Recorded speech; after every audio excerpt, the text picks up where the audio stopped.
Bom dia, gente. Bom dia. Bom dia. Vamos começar hoje o estudo com um parabéns especial, Overseas, parabéns da Bia Bar, tá?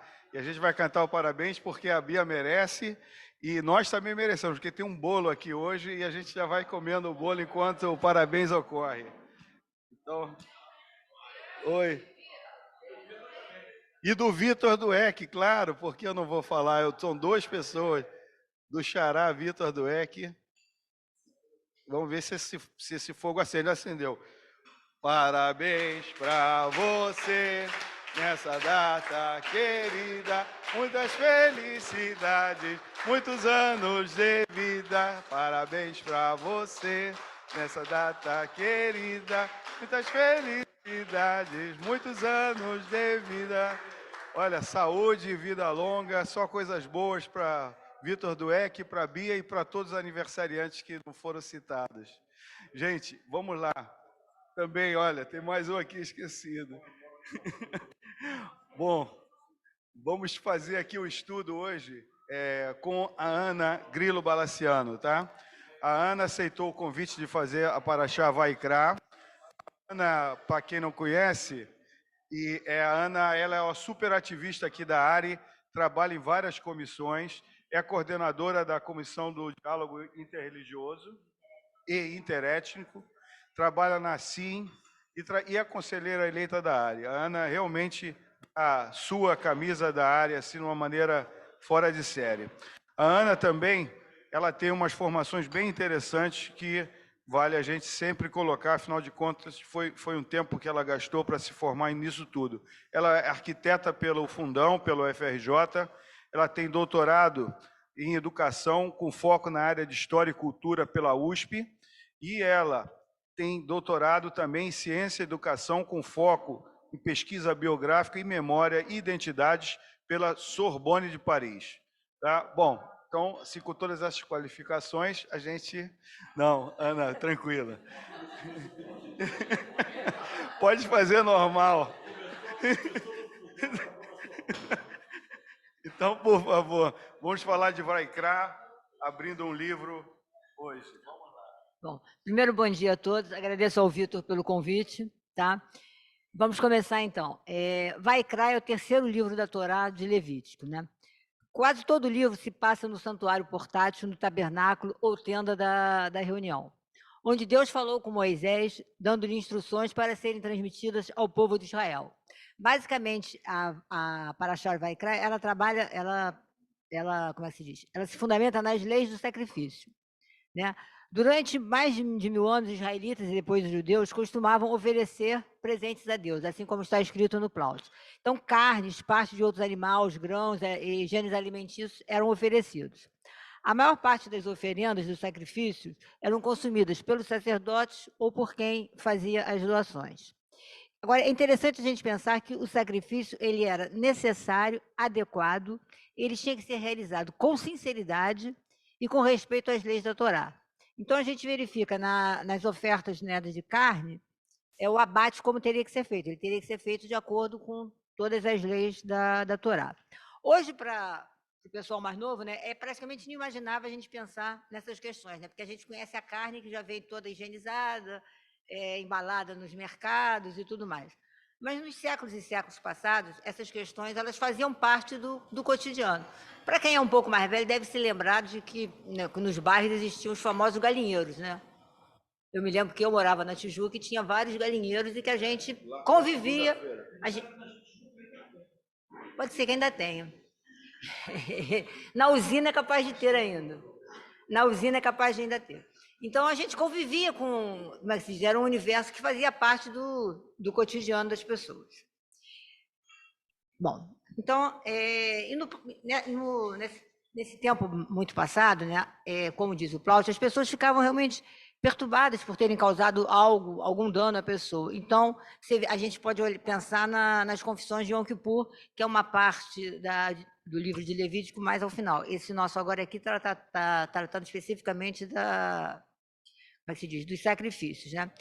Então, a primeira parte, ele traz instruções para diferentes tipos de sacrifícios. A segunda parte, as ofertas são tratadas novamente, com exposições que se complementam entre si. Aqui um parêntese. Percebe-se que no livro de Levítico foram introduzidas um multifacetar de fontes. Só que elas foram sendo colocadas, né, copiadas, da maneira como, no momento da escrita, né, da produção, estava sendo importante, sem organizar um todo unificado. Então, aqui eu abro um parêntese para essa questão, que é uma questão até que diz respeito à minha prática de pesquisadora e de historiadora. Quanto mais fontes você tem na hora que você está pesquisando, ou analisando, ou escrevendo, mais o seu olhar se amplia, né? Se você tiver uma única fonte, você vai ficar preso naquela fonte. E cada fonte tem uma linguagem. Então, se você trabalha com várias fontes, você obriga o seu olhar a ter esse exercício de analisar as múltiplas fontes. E aquela questão que é uma questão muito colocada hoje em dia. A pessoa, quando está escrevendo ou está fazendo até uma tradução ou uma pesquisa, ela sim se afeta, ela sim coloca de si no que ela está fazendo. Você não pode pensar que é uma coisa neutra, que você está fora daquilo. Não. Eu parto do princípio, a minha perspectiva de pesquisa e tudo, é nesse sentido, é que você sim se coloca naquilo que você está olhando. Se eu vou fazer uma pesquisa sobre um determinado tema, eu vou ter o olhar em função das minhas experiências do que eu carrego. Você, Vitor, vai ter o olhar em função das suas experiências. Logicamente que a gente tem um todo que é comum, mas tem partes, né, peculiaridades que são específicas de cada um. E em Levítico a gente verifica isso. Na segunda parte, a gente verifica que não é um copia e cola somente. Eles agregam outras questões que a gente vê que tem esse multifacetar. E eles trabalham, a gente verifica, né, os 5 sacrifícios. Os primeiros são tratados como voluntários, né? Você se coloca voluntariamente. E os 2 últimos são obrigados para quem incorporou uma culpa.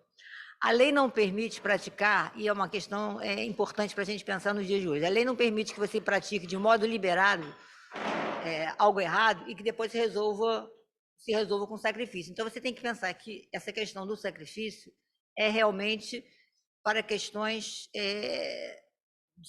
como é que se diz, de fundo.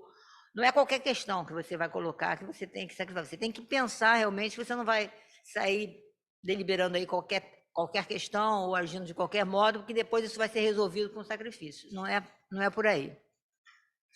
Então, aí ele coloca todas as questões das ofertas, né? Começa com olá, a oferta da queimada, depois tem a oferta da refeição, a oferta do bem-estar, a oferta da purificação e a oferta da reparação. Eu não vou me deter muito nessas questões, mas eu acho interessante a gente pensar que essas ofertas eram gado, ovelha, cabra, rolinhas, pombos, farinha, azeite, bolos e tudo mais, e o importante é pensar que sempre o animal tinha que ser um animal, o melhor animal que você tivesse, o animal mais saudável. Então, todas essas ofertas, elas tinham que partir do melhor que você tenha, né, que você tivesse.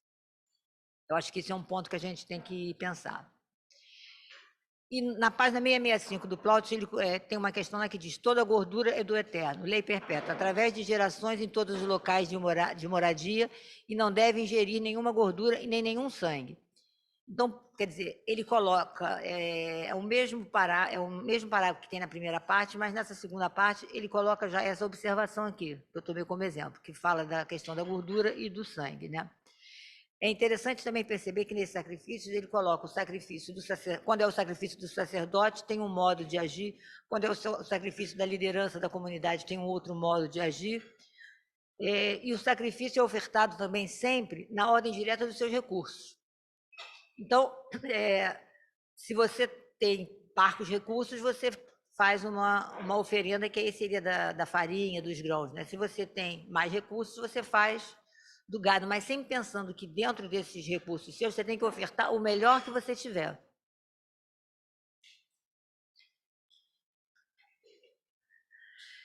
Na página 672 também é colocada a questão do pecado sobre o depósito e sobre o penhor. Aí eu achei interessante, que até o André fala isso na... Penhor. O André coloca isso no estudo que ele fez também. É que você tem que restituir como se fosse também uma multa. Então, você tem que, vamos dizer assim, que devolver o que foi pego e mais 1/5. Né? Então, vamos dizer, essa ideia que a gente tem de multa, a gente poderia pensar para as questões de hoje. É uma multa, uma comissão, né? Entendo. Agora, um outro ponto que eu achei importante a gente destacar é que nessa paraxá são as leis sacerdotais inclusivas, né? Numa obra destinada a todos. Então, você tem as questões mais específicas que seriam ligadas aos sacerdotes, né? Voltadas para todo, quer dizer, para todos somarem conhecimento. Não é somente, e ela é focada nas questões de justiça social e pessoal. Quando se fala que a oferta é colocada a partir dos recursos que você tem, você imagina uma questão de justiça também, né? Porque você não vai poder doar o que você não tem. Agora, o central é que dentro de cada um você tem que doar o melhor que você tiver. Então, se você tiver que doar só uma ovinha, essa ovinha é o melhor que você tem para doar, tem o mesmo mérito daquele que doou um gado inteiro, ou lá o que seja. E como eu já tinha falado, né, ele é extraído das fontes sacerdotais, ele não é um código unificado e ordenado. Vaikra é um livro de regras, né? Porque ele traz essas regras todas. A questão dos animais sempre sagrados, como eu coloquei, e agora a gente pode pensar no significado da doação da oferta no nosso tempo. Não de modo automático, mas sempre sincero e significativo. É isso que eles colocam lá. Você tem que ter sinceridade e ter um significado, né, quando você faz isso, não de modo automático. E doar o melhor que você tem. A gente pode pensar também no nosso tempo hoje. A gente tem que doar o nosso tempo, mas não de forma automática também. Você tem que estar imbuído de que naquele momento você está doando para uma causa melhor, né? E doar objetos não significa você doar objetos, ou lá, não significa você doar aquilo que não serve mais.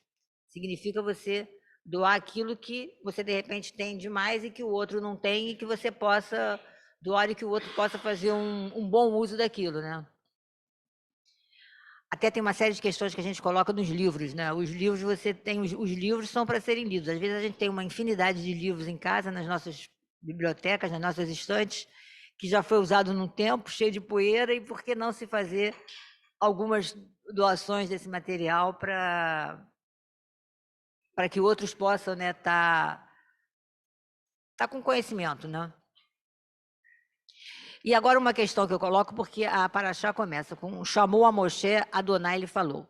E seguindo a metodologia do próprio Levítico, que usou várias fontes e tudo mais, eu procurei verificar o plot e pensar também em outros rabinos, outros comentaristas que falaram dessa Paraxá e que pontos que foram colocados, né? Então, o rabino Rogério Kuckerman, da CIP, ele colocou uma questão, foi ano passado, que ele começa dizendo que chamou a Moshe, Adonai, ele fala que muitos comentaristas dizem que quando se fala chamou a Moshe e Adonai ele falou, será que foi Adonai realmente que chamou Moshe ou não? Quem chamou Moshe? Então, isso passa por um grande debate. E, aliado a isso, a questão da última letra da palavra Aleph está no diminutivo, está menor, né? Então, o que isso pode significar? Então, nesses estudos, alguns comentaristas colocaram que o Aleph pequeno ele pode significar que é o próprio eu do Moshe, né, quem o chama. Quer dizer, é o próprio eu nosso que chama. É uma interpretação que nós devemos escutar a nossa voz mais profunda, a nossa consciência, né, para definir quais são os sacrifícios, os envolvimentos que a gente vai ter na nossa vida. De outro modo, uma outra interpretação que vai para um outro ponto, ela vai na direção de que esse aspecto do divino ele está presente em todas as coisas, em todas as pessoas. Então, escutar o chamado dessa pequena letra, né, no ar, é prestar atenção ao mundo que nos rodeia. Se você pensar que Deus está em todas as coisas, está em todas, você pensar no mundo que nos rodeia e o que esse mundo clama para que você procure trabalhar, seguir, né, para transformar um mundo melhor. Olharmos à nossa volta. Então, aí fica uma questão, que é a questão do que, do que urge no mundo, do que clama o nosso envolvimento. Né?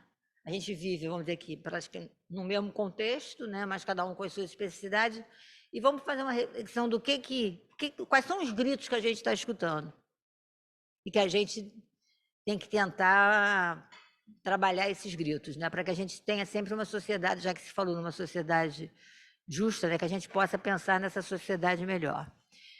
E trazendo para hoje, já terminando, mais especificamente, a gente tem um mundo, ao mesmo tempo, é um mundo desigual, mas um mundo com uma fartura que nunca existiu.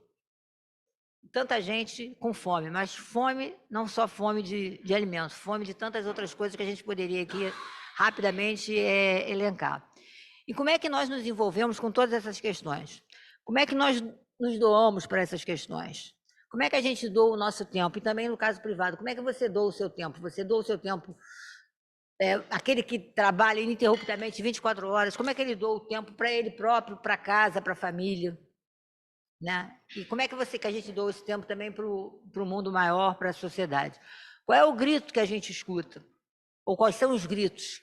Possivelmente não é um único grito, são múltiplos gritos, né? E que a gente esteja sempre atento a essa escuta, mas essa escuta que transforme também em ações, que a gente escute, mas não entre por um ouvido e sai pelo outro, que a gente possa escutar e procurar minimamente trabalhar esses gritos, que eu acho que se a gente trabalha minimamente esses gritos nos nossos espaços micros, né? Seja da casa, da nossa convivência mais próxima, da área, da nossa convivência de trabalho, a gente está, de algum modo, transformando. Então, multiplica-se isso, né? Cada um transforma um pedacinho e, quem sabe, a gente possa alcançar ou deixar, né, para filhos e netos um mundo melhor. E também eu acho que colocar essas questões desde os pequenos, né? Essas questões. O que ele está olhando, o que ele está vendo, que gritos ele está escutando, que imagens ele está vendo, como é que isso repercute na nossa vida? Porque é impossível a gente andar na rua e não se afetar com o que está à nossa volta. Hoje, ontem, anteontem, amanhã e depois da manhã e no futuro mais próximo. Eu acho que esse olhar da gente olhar, né, a gente não passar só pelos lugares, a gente olhar e procurar uma ação e se envolver. Eu acho que o envolvimento nosso está na medida do que você se afeta com o que você vê. E é um exercício que tem que ser trabalhado cotidianamente. Então, eu deixo essa reflexão aqui. Quais são os gritos que a gente escuta, como a gente age com esses gritos e como é que a gente passa pelo mundo? A gente passa ou a gente realmente para e observa? Os gritos que você escuta. Não. E o que você olha quando você anda, quando você vive, você passa ou você olha, ou você vai esbarrando no meio do caminho, vai atropelando. Então, seriam essas minhas reflexões. Obrigada. Obrigado a você, Ana. Eu gostei muito. Gostei muito. É um grito que aguça a sensibilidade e a ação, né? Escolher que gritos é esse, não passar surdo por um corredor de gritos. Né? Muito legal trazer o Vaikra para essa dimensão. E tudo que você falou mais aqui, eu gostei muito. Parabéns. Vamos abrir aqui para reflexões. Quem quiser começar a falar. Eu tenho uma perguntinha. Quem são nós? Quais são os gritos que nós ouvimos? Quem são esses nós? Não, nós. Quem somos nós? Você fala assim, o mundo hoje é rico e desigual. Antigamente o mundo era pobre e desigual. Quem são os nós? Quem são esses nós? Nós, você trabalha o indivíduo, as comunidades, sejam elas quais forem. É cada um. É cada um. É cada um e as comunidades que sempre existiram. Cada um é cada um. E cada um é cada um em momentos diferentes. Porque você hoje observa de um modo, mais à frente, não é que você mudou, mas você experimentou outras questões e seu olhar ficou mais aguçado, ou mais engessado. É um olhar de sensibilidade. Um olhar de sensibilidade. Assim. O que me chama a atenção é isso. Tá? Dentre várias coisas que me chamam a atenção em Vaikra também, sobre essa questão do sacrifício, primeiro que é um sacrifício no sentido do corpar. Tá? Não é no sentido do latino, mas sim no sentido de aproximar, no sentido de reparar, no sentido de agradecer. E me chama a atenção por isso. Eu vou colocar aqui a questão para vocês. No caso de uma ofensa, né? Ofensa clara, claramente foi ofendido, ou uma ofensa duvidosa. O que é mais grave e merece uma reparação maior?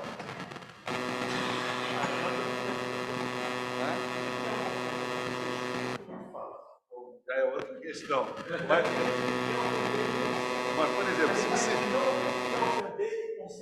Mas por exemplo, se você recebe uma ofensa, se você ofendeu alguém claramente, ou fez uma ofensa que deixa na margem da dúvida, né? As ofensas dúvidas, inclusive, acho que pelo que eu vejo aqui, em todos os lugares, sempre a dúvida é a pior coisa que você pode fazer. Se você for fazer alguma coisa, que você faça claramente. Se você for deixar no meio do caminho aquela coisa, né, que era muito praticada aqui na política recente, né, deixava tudo assim, pode ser isso, mas pode ser aquilo, isso é a pior coisa. E isso claramente se via aqui nas reparações. Numa oferta de reparação, uma ofensa clara, se tinha que dar uma rolinha lá, uma coisinha menor. No caso de uma ofensa dúbia, você tinha que preparar um carneiro, também maior.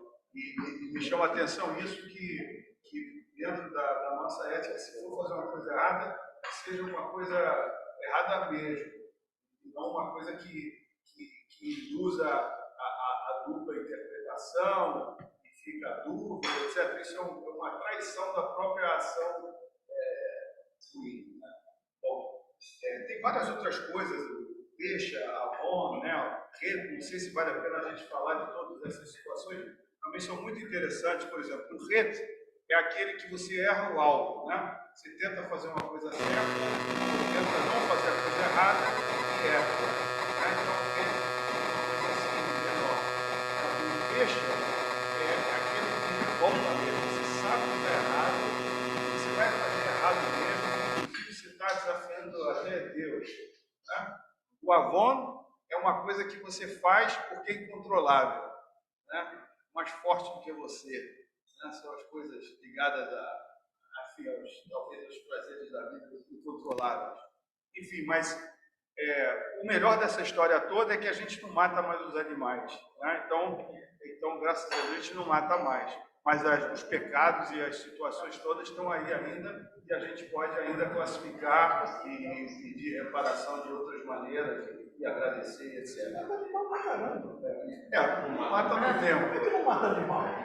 Só não mata no tempo, a gente mata mais lá no lugar de Deus da Tijuca, tá acabando todo lugar. Da Tijuca já acabou, era no Largo da Segunda-feira, não era? Vamos passar aqui.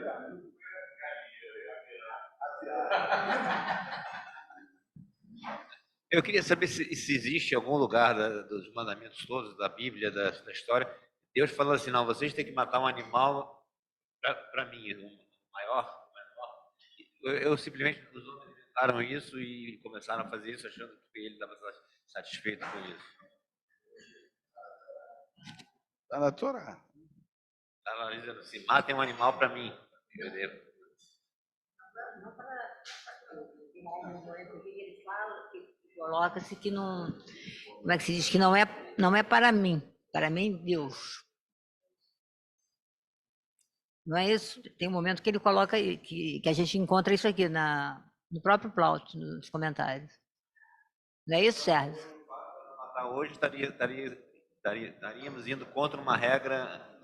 Não. Uma reforma. É porque se evoluiu, né? Vamos dizer assim. Não. De não matar?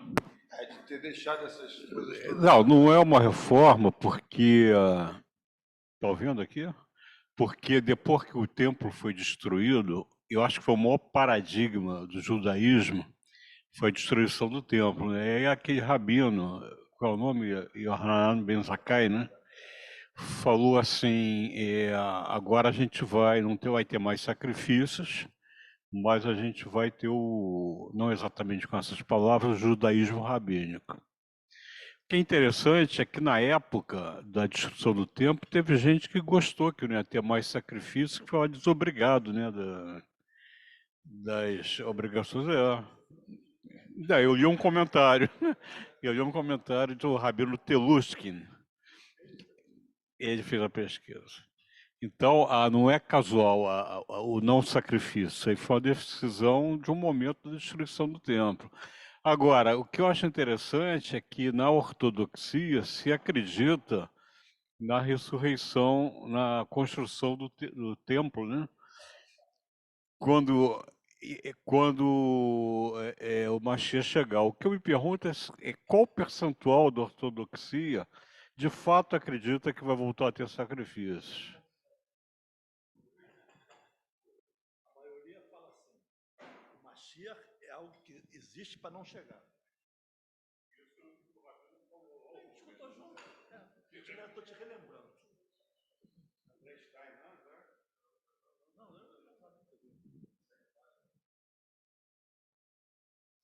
Richard quer falar?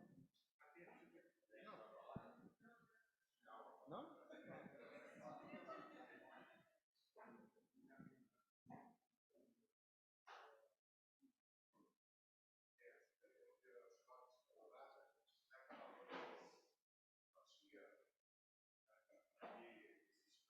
Não estamos escutando nada. O som...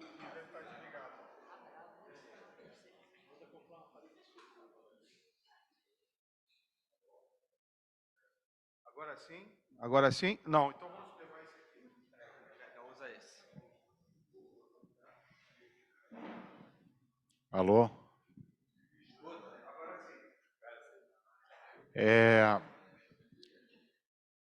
A pergunta se está escutando é uma das mais idiotas que a gente pode fazer, né?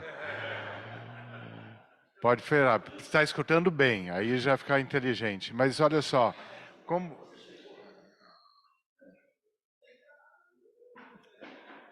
Mas daí faltou bem, chegou bem, aí vai. Faz assim. Mas olha só, já que falou do Messias, que foi dito que ele existe para não chegar, né? Não, ok, vamos pegar esse gancho, tá? Aí eu me lembrei de uma afirmação de Kafka e vou jogar uma interpretação de Kafka usada para essa paraxá. Vou fazer um processo kafkiniano. O Kafka ele diz que quando o Messias chegar, ele não vai ser mais necessário. Que é que é uma afirmação muito parecida, né?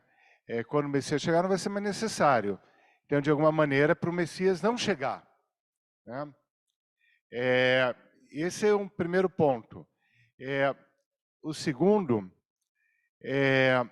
a gente está daqui a pouco se aproximando da Pessach, né? Hoje, 1º do mês de Nissan, e em Pessach, Eliel Hanavi, cantamos a cadeira do Eliel Hanavi, o cos do Eliel Hanavi, que é o anunciador da era messiânica, né? Aí eu fiquei pensando que nesse Pessach eu vou cantar para o Eliel Hanavi não chegar,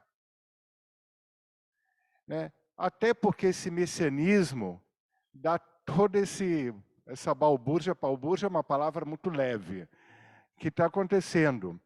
E tem um rabino falecido, que foi muito proeminente nos Estados Unidos, Arthur Erzberg, que ele já falava nos idos 80, 90, que o grande problema atual do povo judeu é o messianismo. Aqueles que se advogam os detentores do caminho que a gente tem que trilhar para o Messias chegar, e aí vai anulando todos os caminhos diferentes, né? Que acaba sendo uma coisa assim, a busca, eu elimino a harmonia para poder instaurar aquele que vai anunciar a harmonia. É kafkiniano mesmo, né? E aí um rabino, que agora me recordo do nome, ele conta, do movimento conservador, ele conta uma história de Kafka sobre Vaikra. Vaikra é chama, né? E aí o Kafka tem uma história assim de alguém que é chamado para um portal, né?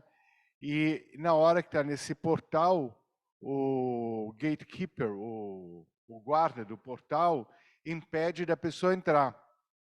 Aí a pessoa fala, então para que eu fui chamado? Ah, você foi chamado para não poder entrar, né? E quem vai poder entrar?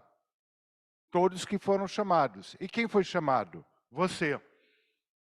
Mas eu não posso entrar. Pois é. Então, para que eu fui chamado? Para não poder entrar.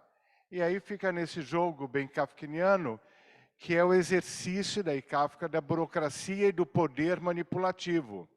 Eu chamo, finjo que estou chamando, e na hora, quer dizer, eu, né, o gatekeeper da palavra, e quem quer que seja o gatekeeper, porque pode ser qualquer um, né, e estou trazendo, mas detenho o controle de quem entra, quem não entra, e de poder alijar. E é a falsidade, né, da proximidade que vem acompanhada do ato de exclusão. Kafka joga isso muito na burocracia, né, que existe em vários níveis da vida, e nos diálogos truncados da vida, né? E me lembrei de uma pergunta, mudando de assunto, do Hélio, quando teve o rabino Shlomo Escriba, Sofer, da Torá vegana, né? Porque aqui tem aqui.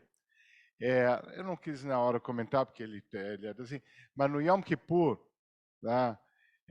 O no Rosh Hashanah, quando a gente toca o shofar, né? Duas jovens, vieram perguntar, eu sou vegano, dois jovens, assim, talvez na faixa de 16, 17 anos, sou vegano, posso escutar o shofar do carneiro?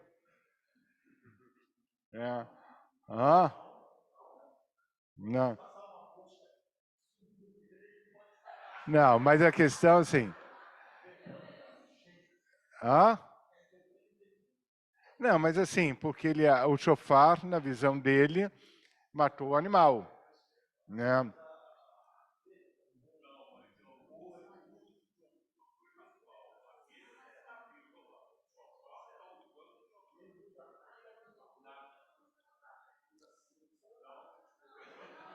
Raul, mas aí, Raul, com todo comentário... Hélio, peraí.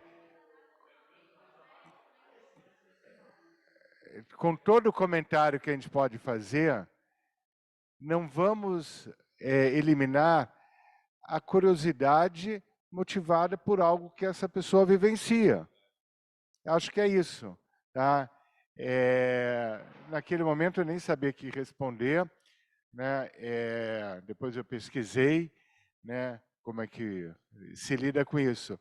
Mas o fato é o seguinte, são as curiosidades que vão surgir, a gente pode retrucar essa curiosidade com o oposto do Karov. A pergunta não faz sentido, é boba, ou a gente pode entender que dentro do patamar que aquela pessoa está vivenciando, né, isso é o que mobiliza, né? E o desafio de a gente estar se aproximando desse mundo que tem mudanças e diversidades, ideias e uma coisa muito grande, né? Tem rabinos ou tem congregações que criam o shofar não do material do chifre, sei lá, algum sintético, né? Se é kasher, não é kasher, não vou entrar no mérito, mas eu queria só entrar no mérito dessa amplitude das curiosidades judaicas que vão surgindo, vão criando, vão aparecendo. E não são poucas as crianças, até nessa faixa 12 anos, né, 13, pré-bar mitzvah, bar mitzvah, que quando vem da Torá indagam. É couro? Matou animal? Não sei o quê? Papapá. Por que não pode ser papel? Ou por que não pode, mais barato, por que não pode ser holográfica? Né? Colocar uma Torá holográfica, não sei o quê. Independente da resposta, são as curiosidades que vão surgindo, né? E acho isso bastante instigante, a gente não ficar alheio a essas curiosidades.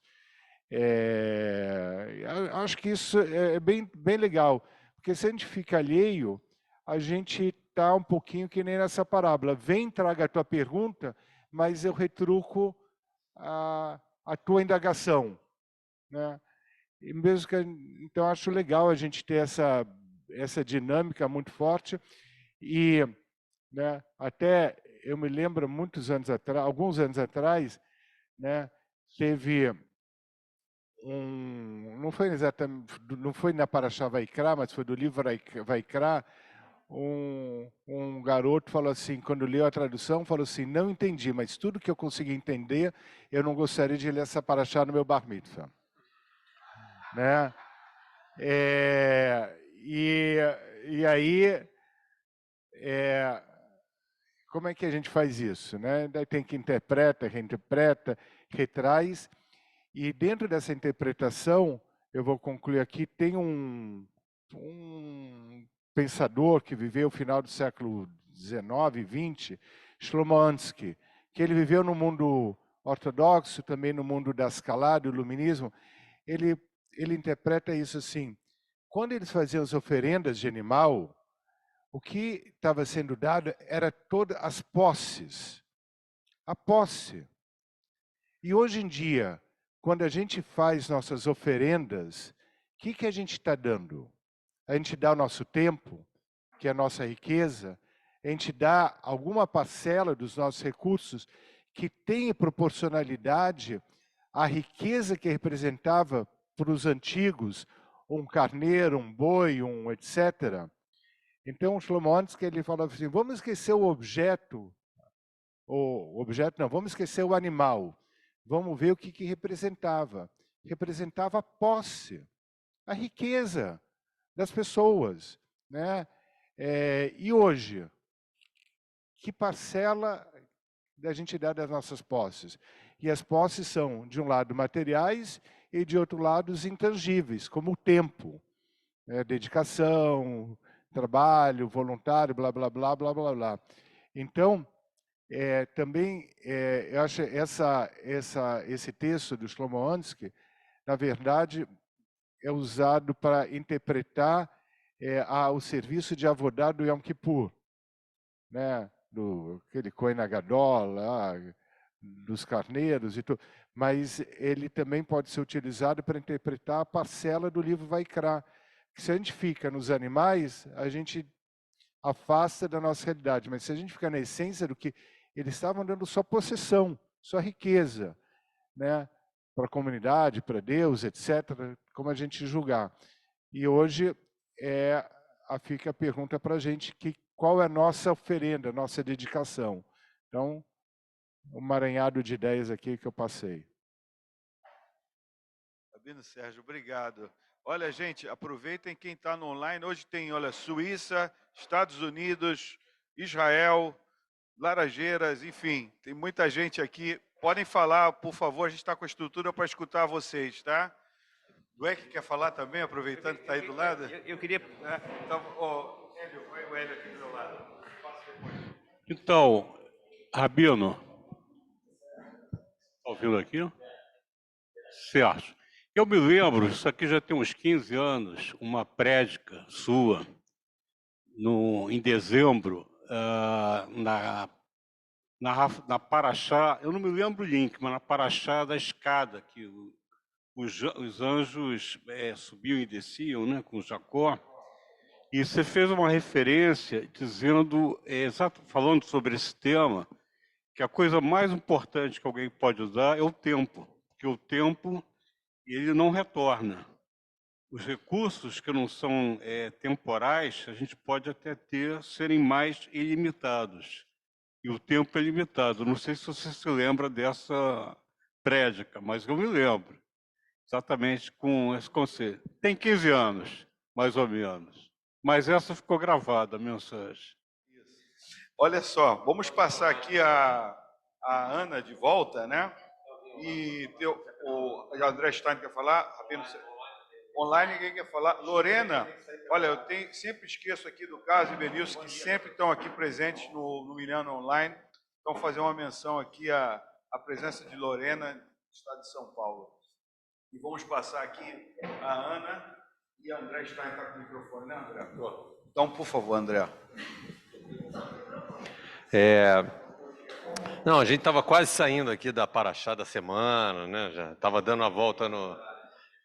uma volta aí na questão do encontro, do Rabino, etc. e tal. Mas eu queria rapidamente falar sobre o que o Sérgio comentou sobre, e que tem muito, na Paraxá fala muito sobre a nossa doação. Quando fala de tempo, né? Tempo realmente é um negócio que o Hélio reafirmou aí 15 anos atrás, falando que tempo é um negócio que não volta. Então, quando você dá o seu tempo, você está entregando alguma coisa que é muito, muito valioso.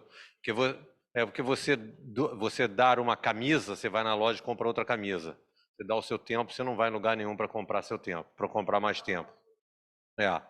E eu sou um embaixador da Françoise aqui, todo mundo sabe, porque ela busca sempre fazer da lojinha e da CAIS sempre um ponto de referência para outras atividades, outras beneficências aqui dentro, às vezes até externas, e acompanho muito o esforço que ela faz para que as doações sejam sempre doações de coisas de qualidade. Quer dizer, independente se são antigas ou novas, que sejam em bom estado e que possam ser utilizados, e não apenas que você esteja se descartando. E eu, nesse tempo que eu passei fora, no segundo semestre do ano passado, também vi, lá no Catar, eu vi ações beneficentes em busca de problemas específicos que aconteceram lá, e eles são muito claros. Não entreguem, não joguem fora as coisas que são para ser doadas. Isso é explícito quando eles pedem doação. A gente tem, às vezes, vergonha de ser explícito com ele. Não entregue para ser doado coisas que você jogaria fora. Entregue para ser doado coisas que vocês utilizam, coisas que vocês... Saudáveis, entre aspas. E a outra coisa que você deixou muitas perguntas aí para a gente, Ana, obrigado pela sua colocação de hoje. E a questão de o que nós ouvimos, os gritos que nós ouvimos, eu acho muito interessante que a gente só ouve os gritos quando a gente tem silêncio, que é outro bem precioso. Apesar da gente não comprar o silêncio poder ser renovado, o tempo não é, o silêncio a gente consegue renovar na nossa vida, o silêncio está cada vez mais difícil de ser adquirido. E você, para ouvir os outros, você precisa fazer silêncio. Também é uma coisa que tem sido cada vez mais difícil. As pessoas não fazem mais silêncio para te ouvir. E você, para se ouvir, você precisa estar em silêncio. Porque você... Então, só contrapondo um pouquinho a preocupação do ouvir, eu queria só levantar aqui a questão de que o silêncio hoje é muito importante, seja para você ouvir os outros, seja para você se ouvir, e daí partir para coisas, para situações mais precisas, porque quando você não ouve, você não processa e não dá certo, dá ruim.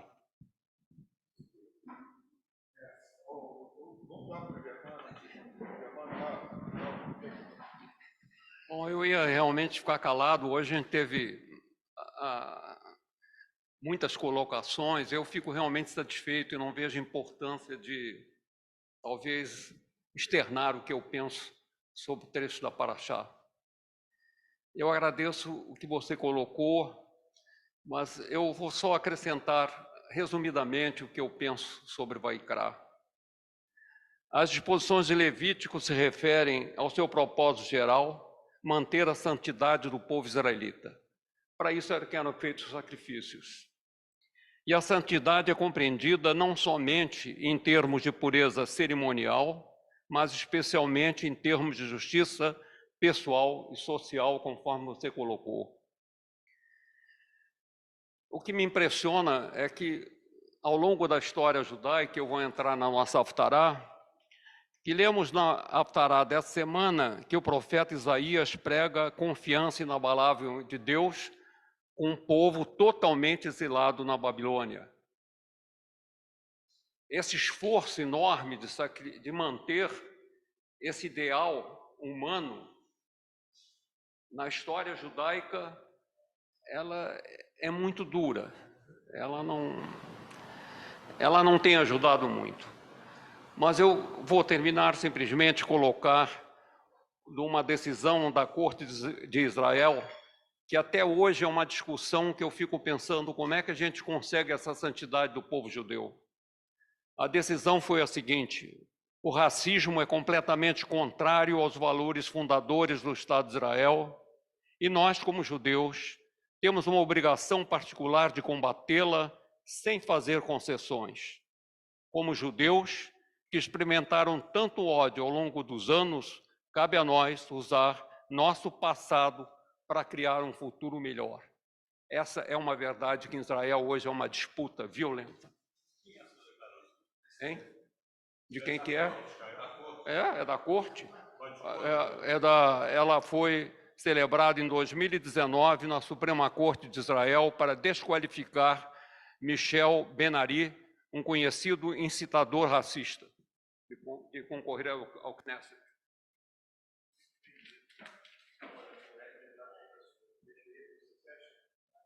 Não, é 30 segundos. A Ana, parabéns, Ana, reforçou aqui a questão da igualdade social. Eu ontem fiquei impressionado assistindo a televisão. Ontem foi o Dia Mundial da Água, né?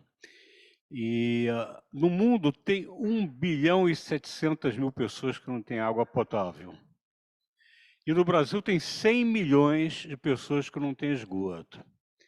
E qual é o link que eu faço com isso do sacrifício, não do sacrifício, mas da questão vegana? E aí eu faço um disclaimer: eu longe de ser vegano, muito pelo contrário. Mas você manter uma atividade pecuária, ela exige um gasto de água enorme. Então isso está, de alguma maneira, só um comentário em relação ao que você fala dos gritos. Claro que a gente tem que ter uma ação, mas qual é essa ação? É difícil também, né? Só uma observação. Não, sim, claro que as ações são difíceis, mas foi como eu falei, a gente tem que pensar também dentro das possibilidades das nossas ações. Quais são as possibilidades das nossas ações? A gente não pode resolver o problema global da água, mas de repente a gente pode educar, fechar a torneira, né? Vai escovar os dentes, escova, fecha um pouquinho, abre, quer dizer, vai tomar de... Tem certas questões mínimas que a gente pode contribuir. Contribuir é aquilo que eu falo, contribuir, inclusive com as gerações futuras, né? Através da educação. E essa questão da água é muito interessante, que ontem também eu recebi uma série de flyers e tudo, da discussão da água em relação às diferentes tradições religiosas também. Pelo diálogo, né, interreligioso e interétnico, a gente tem vários grupos, e tiveram uma série de celebrações, vamos dizer assim, ligadas à questão da água, e a discussão deles é justamente essa questão da água e parte para a questão do meio ambiente. Não de uma maneira global, mas que a gente tem que olhar a água, fechar a água, fazer isso daqui. Então, quer dizer, você vê algumas ações ligadas às tradições religiosas, mas que elas estão também nesse diálogo mais amplo, trazendo questões do nosso contexto e da sociedade, que são questões que afetam não a religião A, B, C ou D, mas sim que afeta todo mundo. Então, eu acho que o próprio diálogo, a gente tem essas escutas também, muito de vários olhares, né?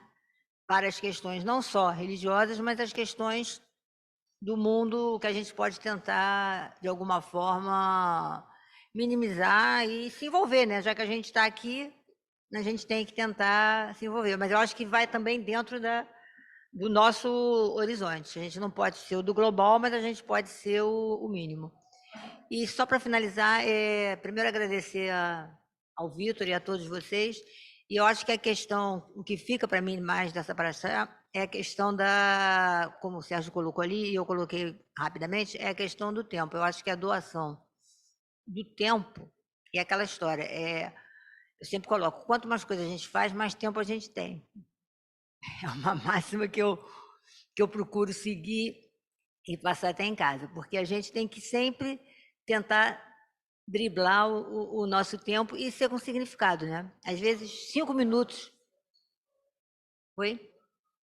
Quanto mais atividade você tem, mais tempo você acaba tendo.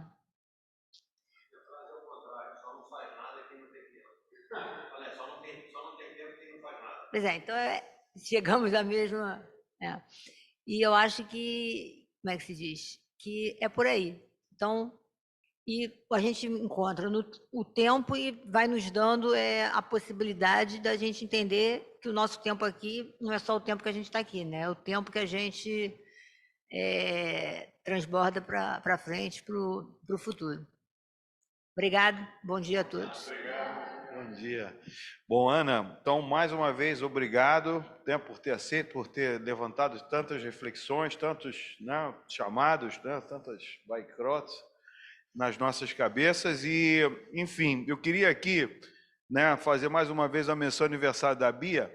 Bia, a gente está com uma caixa aqui de Sedex, tá? A gente vai botar esse bolo aqui dentro do Sedex. Eu não sei se vai chegar direitinho, mas a gente vai tentar, a gente vai. Tá? Olha, agradeço aqui muito a Adriana, tá? A Adriana que ajudou a viabilizar aqui todas essas ideias, inclusive a caixa de Sedex.